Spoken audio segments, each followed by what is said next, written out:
তাদের মূল নেতা পালিয়ে আছে।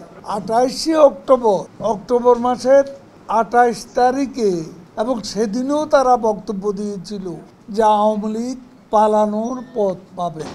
শেষ পর্যন্ত দেখলাম পল্টনের মঞ্চ থেকে একে একে দৌড়াতে অলি গলি কোথা দিয়ে যে কে পালিয়েছে সেটাই হচ্ছে বিএনপি। আমরা পালাবো কেন? আমরা জনগণের ভোটে নির্বাচিত হয়েছি। আমাদের ক্ষমতার উৎস বাংলাদেশের জনগণ। আমাদের পালানোর কোনো রেকর্ড নেই। আবারও আন্দোলনের নামে সন্ত্রাস শুরু করলে বিএনপিকেই পালাতে হবে, এবং তারা যদি সেই চিন্তাই করে তাহলে পালিয়ে যাওয়ার পথ তাদেরই খুঁজতে হবে। বিএনপিকে নিশ্চিহ্ন করার জন্য আওয়ামী লীগের দরকার নেই, সরকারেরও কোনো প্রয়োজন নেই। বিএনপি নিজেরা যে নেতিবাচক রাজনীতি করে, সেই তাদের নেতিবাচক রাজনীতি তাদের নিশ্চিহ্ন করার জন্য যথেষ্ট। তারা আন্দোলন করবে, শরীরদের সাথে বসবে, সেখানে আমাদের কোনো বক্তব্য নেই। তারা যদি রাজনৈতিকভাবে এগুতে চায় তাহলে আমরা রাজনৈতিকভাবেই পরিস্থিতি মোকাবিলা করি। আর তারা যদি সন্ত্রাস, অগ্নিসন্ত্রাস নিয়ে আবারও রাজপথে নামে তাহলে আমরা মোকাবিলার জন্য প্রস্তুত আছি। সেটাও আমাদের উদ্ভূত পরিস্থিতি বলে দেবে কখন কিভাবে তাদেরকে ফেস করতে হবে, সেটা এ মুহূর্তে বলতে চাই। দেখুন, আপনারা সাংবাদিকরা প্রথমত নিজের দেশ সম্পর্কে ধারণাটা উঁচু রাখবেন। কোথাকার এক দেশের তাদের প্রেসিডেন্টের কথা ইসরায়েল শুনে না, তাদের প্রেসিডেন্টের গাজায় সিজফায়ারের বিষয়ে তাদের প্রেসিডেন্টের কথা শুনে না। নেতানিয়াহু ওপেনলি বলেছে বাইডেনের সাথে আমাদের আগেও পার্থক্য ছিল, কাজে বাইডেন কি বলল, আমাদের কাজ আমরা করব, প্রয়োজনে উইল ফাইট অ্যালোন, আমরা একা যুদ্ধ করব।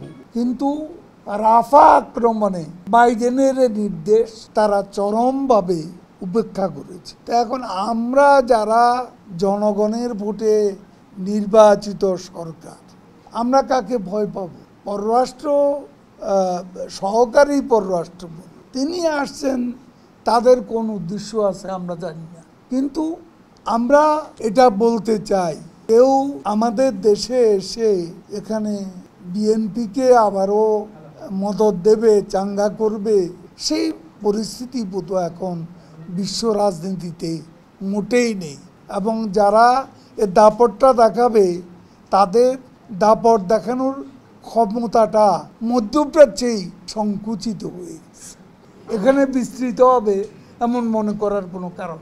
নির্বাচনের পর প্রেসিডেন্ট বাইডেন যে চিঠি আমাদের প্রধানমন্ত্রীকে দিয়েছে, সেই চিঠিতে আমেরিকার যে দৃষ্টিভঙ্গি প্রতিফলিত হয়েছে, আমরাও এখানে বাস্তবে দেখব সেটার প্রতিফলন বাস্তবে কতটা, তার উপরেও নির্ভর করবে আমাদের প্রতিক্রিয়া। আমরা সরকারে আছি, আমরা তো বিএনপিকে নির্বাচনে আসতে কোনো প্রকার বাধা দিইনি, আমরা তো তাদেরকে নির্বাচনে আসতে বাধা দিইনি। নির্বাচনে আসেনি এর জন্য তারা যে গ্রেভ মিস্টেক করেছে সেটা মূল্য তাদেরকে দিতে হচ্ছে, এবং আগামী দিনে আরও মাসুল গুনতে হবে, এতে আমাদের কোনো দায় নেই। একজন লোক অনেক দিন ধরে আওয়ামী লীগের নেতৃত্বে আছে, তারাও তো ওই ফ্যামিলির কোনো একজন আওয়ামী লীগ এমপি বা মন্ত্রীর স্বজন, তিনি বহুদিন ধরে দলের নেতৃত্বে আছেন, হঠাৎ করে সেই ইলেকশনে দাঁড়াচ্ছেন, এমন তো বিষয়টা। এমন বিষয় হলে সেটা ভিন্নভাবে মূল্যায়ন করে, আমরা সে কথা বলি। আমরা কোনো স্ট্যান্ড থেকে জি না, আমরা চাপা দিইনি।